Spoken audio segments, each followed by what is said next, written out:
Alangkah baiknya kita berdoa terlebih dahulu. Berdoa mulai.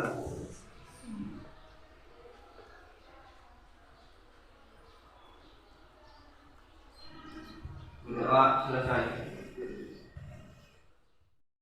Tanggal berapa? Ada yang masih ingat? Masa lupa? 12. Siapa yang tidak hadir hari ini? Hadir semua, alhamdulillah ya. Anda semua harus sehat, semangat ya. Karena sekarang cuaca sedang tidak mendukung. Hari ini hujan dari jam 4 pagi ya. Dari jam 4 pagi itu hujan, jadi harus diperhatikan kesehatan supaya bisa setiap hari berangkat ke sekolah ya. Oke.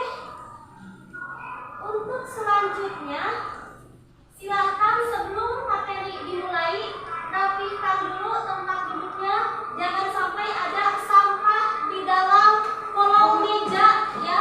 Biasanya perempuan beli cimol, sampahnya itu dimasukkan ya. Halo halo Bandung, semuanya bisa kan? Bisa ya, masa tidak bisa halo Bandung ya. Oke, kita pimpin dulu 1, 2, 3 ya, siap.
bersifat kritis, jadi tidak pasif, adalah itu harus aktif ya, berpikir, logis, kreatif, analisis.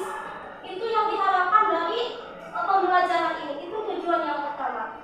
Kemudian nanti melalui diskusi kelompok ya, anak-anak diharapkan mampu berkomunikasi dan bekerja sama. Nanti akan Ibu sampaikan ya bagaimana mekanisme pembelajaran hari ini. Nanti Ibu akan bagi kalian kelompok dan kalian berdiskusi. Tentu yang namanya kelompok itu harus ada kerjasama yang baik. Tidak boleh materi yang Ibu tugaskan itu dikerjakan oleh salah seorang. Tidak ya, itu akan berpengaruh nanti kepada penilaian. Ya, jadi diharapkan melalui diskusi ini peserta didik mampu berkomunikasi dan bekerja sama dengan baik untuk menganalisis kronologi kedatangan bangsa Barat ke Indonesia. 53. Ya, bagus. Nah, untuk mempelajari lebih lanjut ya dari materi yang akan Ibu selesaikan di pembelajaran hari ini, Anda tadi sesuai dengan kelompoknya akan Ibu berikan LKPD ya. Apa LKPD? Lembar kerja peserta didik. Ya, silakan.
Silakan masing-masing kelompok dimulai dari sekarang. Ingat, manfaatkan waktu 15 menit. Jangan sampai ketika nanti Ibu suruh presentasi ada kelompok yang belum selesai. Ya, silakan boleh dikerjakan.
Pertama kali dibangun pada tanggal 20 Juli 1920. Ditandai dengan peletakan batu pertama yang dilakukan oleh Johanna Catherine Hobbs dan Napoleon Lelopse, yang mewakili Gubernur Jenderal Batavia J.P. Graaf van Limburg. Pembangunan ini berlangsung selama 4 tahun dan selesai pada bulan September tahun 1924. Sekian penjelasan dari kami. Selanjutnya, kepada teman-teman yang ingin bertanya, dipersilakan. Mengapa gedung sate menjadi bangunan bersejarah? Didiskusikan dulu, barangkali notulen ditulis ya.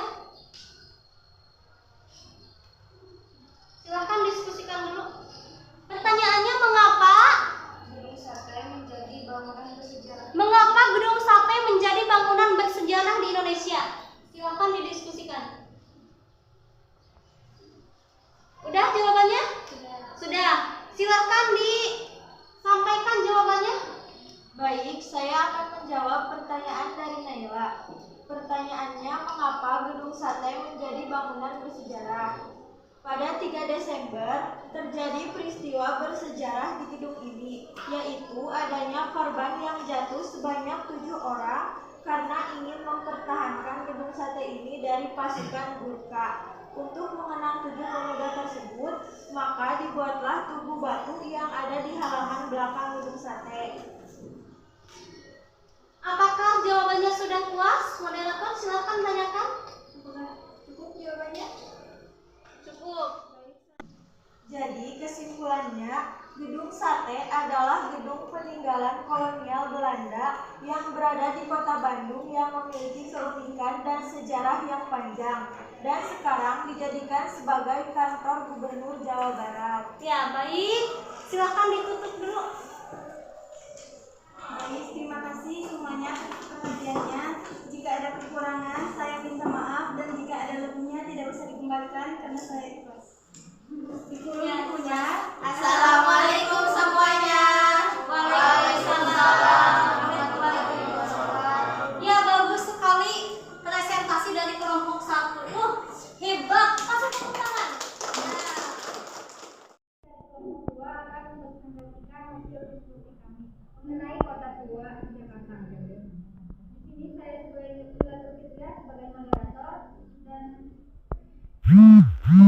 sebagai konsulen, Yogi dan Ayla sebagai penyampaian materi. Untuk mempersingkat waktu, kita awali penyampaian materi pertama akan disampaikan oleh Naila Fitri. Silakan Adi jawabannya. Lanjut. Baik, saya akan menjawab pertanyaan dari Ami. Pertanyaannya adalah apa yang terdapat di Kota Tua Jakarta?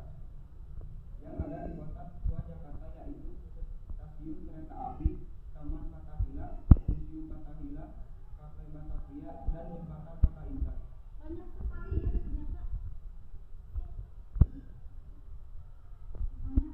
Apakah sudah cukup jawabannya? Ya, cukup ya, tadi satu pertanyaan saja. Silakan.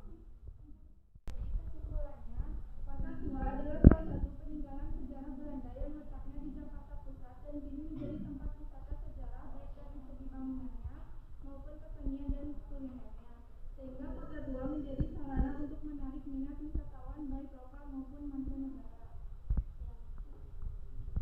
Sekian presentasi dari kelompok kami. Bila ada salah mohon dimaafkan dan bila ada rasa mohon diungkapkan. Saya Penari Bangga berupaya saya pamit untuk undur diri. Terima kasih atas perhatiannya. Wabillahi taufiq wal hidayah. Wassalamualaikum warahmatullahi wabarakatuh. Waalaikumsalam warahmatullahi wabarakatuh. Ya, silakan kembali ke tempat duduknya. Tepuk tangan. Apabila ada salah, mohon dimaafkan. Apabila ada rasa, mohon diungkapkan. Ya, mantap. Lanjut kelompok ketiga. Satu pertanyaan saja, silakan.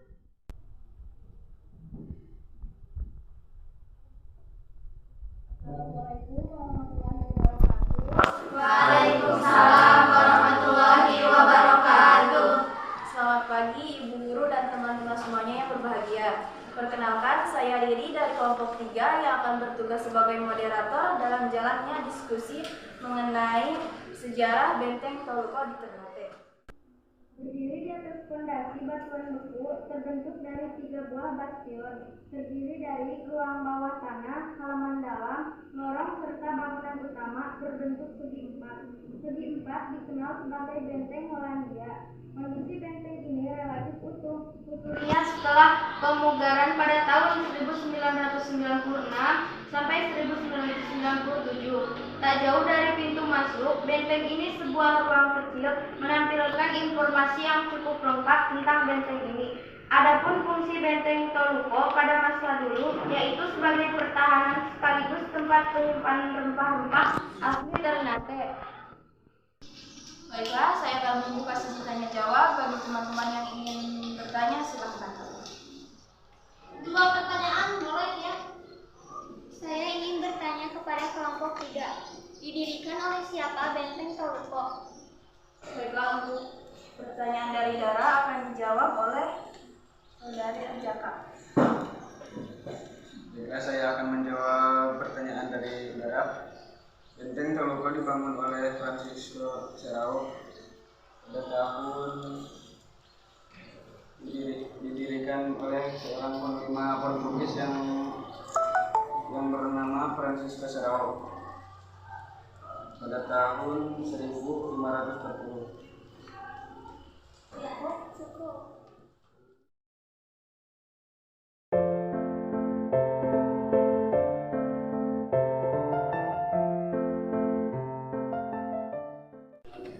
Jadi kesimpulannya, Benteng Toluco adalah benteng peninggalan kolonial yang berada di Provinsi Maluku Utara dan sampai saat ini benteng tersebut dijadikan sebagai situs bersejarah. Ya, sampai sekarang dijadikan situs bersejarah. Oke, silakan ditutup dulu. Sampai di sini presentasi dari kami. Mohon maaf bila banyak kesalahan. Kesekian tanpa kekasih, cukup sekian dan terima kasih. Ya, assalamualaikum warahmatullahi wabarakatuh. Waalaikumsalam. Assalamualaikum warahmatullahi wabarakatuh. Waalaikumsalam. Kami dari kelompok 4 akan mempresentasikan tentang benteng Frederiksburg Yogyakarta yang telah kami diskusikan.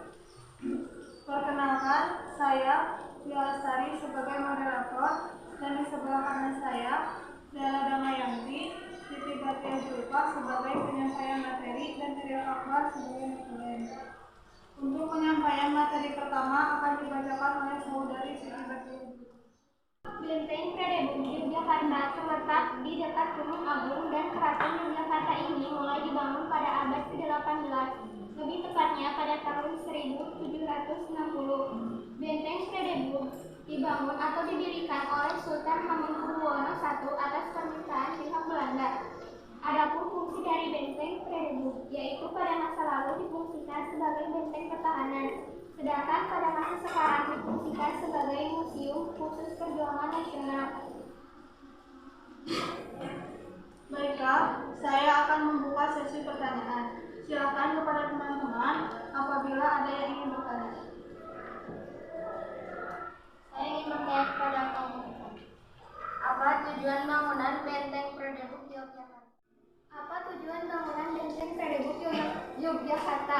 Yaitu untuk memudahkan pengawasan pihak Belanda terhadap segala kegiatan Keraton Yogyakarta.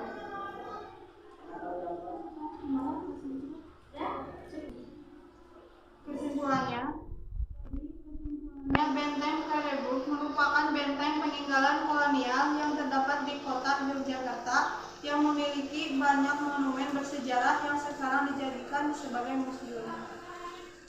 Sampai di sini presentasi dari kami. Mohon maaf apabila ada salah. Wassalamualaikum warahmatullahi wabarakatuh. Waalaikumsalam warahmatullahi wabarakatuh.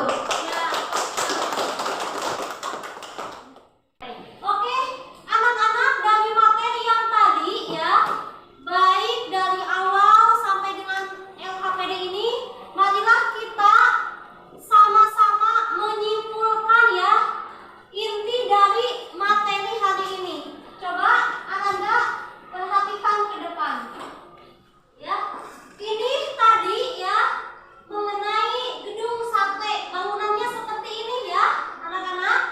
Ya, peletakan batu pertamanya tadi dilakukan pada tanggal 27 Juli 1920. Pembuatan gedung ini dilakukan oleh 2.000 pekerja ya, dan 150 orang pemahat yang berasal dari berbagai kawasan di sekitar Bandung.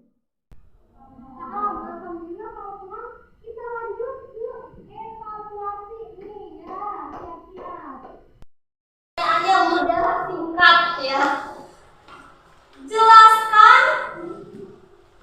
Jelaskan apa yang dimaksud dengan semangat 3G. Siapa yang bisa memberikan jawaban?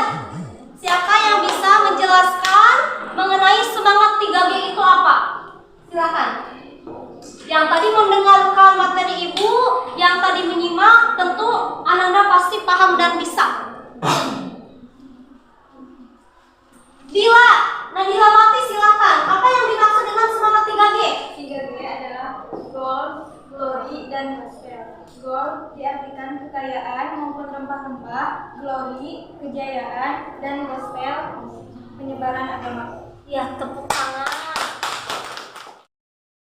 Kita harus bisa menghargai negara Indonesia. Dengan cara apa? Jangan jauh-jauh.